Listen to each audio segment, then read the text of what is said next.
Un segundo frente en el horizonte de América Latina es el Frente Progresista, encabezado por el presidente de México, López Obrador. A estas muestras de cariño, López Obrador responde con apoyo incondicional al gobierno de Maduro, al que refiere como democrático y legítimo representante del pueblo venezolano, cuando que es una dictadura abominable. Una dictadura es una forma de gobierno con tres características esenciales. 1. Ha usurpado al pueblo la soberanía, se mantiene contra la voluntad popular.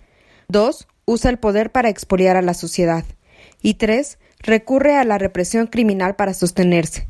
Maduro cumple con los tres requisitos. Tras la muerte de Hugo Chávez, en abril de 2013, Maduro fue electo presidente por un escaso margen. La crisis económica le estalló en la cara y eso se reflejó en la elección, en diciembre de 2015, de la Asamblea Nacional, el poder legislativo del país. La oposición democrática unificada obtuvo más de las 2/3 partes de los escaños. En 2016, el objetivo de la Asamblea Nacional fue celebrar un referéndum revocatorio para remover a Maduro del poder para superar la crisis del país. Pero las autoridades electorales y judiciales, en flagrante violación de la Constitución, se negaron a convocar al referéndum porque con toda seguridad Maduro habría perdido. Y si las autoridades electorales y judiciales procedieron así, es porque, en una violación más de la Constitución, no son autónomas ni imparciales y han estado sometidas al régimen desde tiempos de Chávez. Al violarse el ejercicio de la soberanía popular mediante el referéndum revocatorio, desde 2016 el ejercicio del poder por Maduro es ilegítimo y su gobierno una dictadura. Pero Maduro siguió dando pasos en la usurpación de la soberanía popular. En 2017 promovió la convocatoria de una Asamblea Nacional Constituyente. Pero en este proceso la dictadura y sus esbirros de la autoridad electoral y judicial incurrieron en otras violaciones graves a la Constitución. Primero, no se realizó el referéndum consultivo para aprobar la convocatoria de la Asamblea. Segundo, se excluyó a los partidos opositores y a sus candidatos de la elección. Y tercero, la forma de selección sectorial y no territorial de integrantes de la Asamblea no figura en la Constitución y viola derechos y principios electorales fundamentales. De este modo, la espuria Asamblea Constituyente quedó conformada en un 100% por miembros del partido de la dictadura. Por si fuera poco, la Asamblea Constituyente ha usurpado atribuciones de órganos del Estado.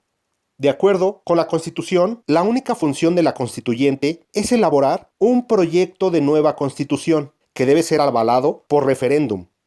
La Asamblea se ha proclamado en máximo órgano del Estado, contrario a lo que dispone la Constitución, y convocó a elecciones presidenciales en 2018, pese a carecer de facultades para ello. Por todo esto, la reelección de Maduro en 2018 fue una completa farsa, en un proceso viciado de nulidad.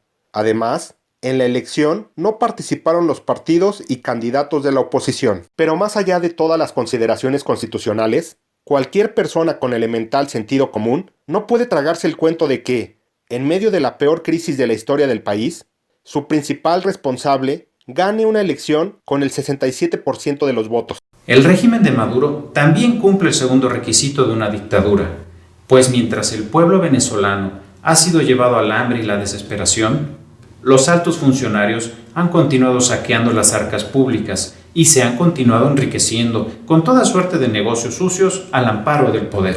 Y por supuesto, el régimen de Maduro cumple el tercer requisito de una dictadura, pues se sostiene exclusivamente mediante la violencia criminal.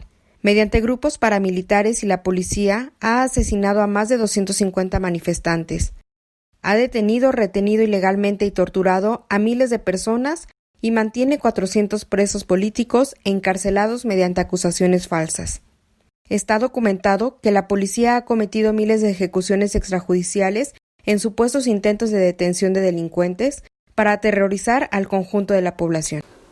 Este es el régimen criminal que López Obrador está tratando de mantener a toda costa contra la voluntad de los venezolanos. ¿Será acaso porque para perpetuarse en el poder está tratando de seguir los mismos pasos que Maduro?